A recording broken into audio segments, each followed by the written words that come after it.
I बेट ही दिवाळी गेल्या दिवाळ्यांपेक्षा थोडी वेगळी होती, कारण आपण म्हणतो ना पर्स्पेक्टिव्ह चेंजेस लाईफ चेंजेस. असंच झालं माझ्यासोबत. हॅलो मित्रांनो, मी तुमच्या लाडका हिमांशू.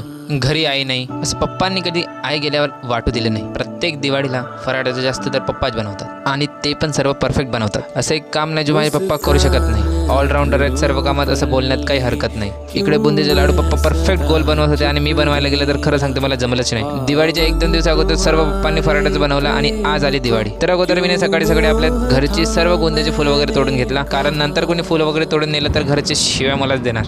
नंतर घरी तोरण बनवण्यासाठी आंब्याचे पत्ते वगैरे तोडून घेतले आणि मग लक्ष्मीच्या फोटोसाठी घराजवळच्या एका बारक्या मुलाने कमळाचं फुल सुद्धा दिलं. नंतर आंब्याच्या पानाचे तोरण सर्व घराला लावून घेतलं. त्याची थोडी व्हिडिओ वगैरे बनवून घेतली. चकल्या बनवायच्या राहिलं होतं तर घरच्यांची थोडी हेल्प सुद्धा करून घेतली. हे बघा ही माझी मोठी चकली. नंतर त्याने सर्व हार वगैरे लावून घेतले. नंतर सायंकाळी ताईकडे रांगोळी काढत होत्या आणि मी पूर्ण आपल्या घराच्या अंगणात हा ओढत होता. आणि मग आम्ही सर्व मित्र दिवाळीचे फटाके घ्यायला गेलो आणि मिठाई वगैरे घेऊन घरी आलो. घरी पप्पा लक्ष्मीपूजनाची तयारी करत होते. सर्वांनी नंतर देवीची आरती वगैरे करून घेतली आणि लास्टला फोटोज आणि व्हिडिओज वगैरे काढून घेतला. हा होता डे 100 ऑफ अवर झेकोस्ट चॅलेंज सिरीज. उद्या आपलं चॅलेंज कंप्लीट होणार आहे. तुम्ही फॉलो करताय ना?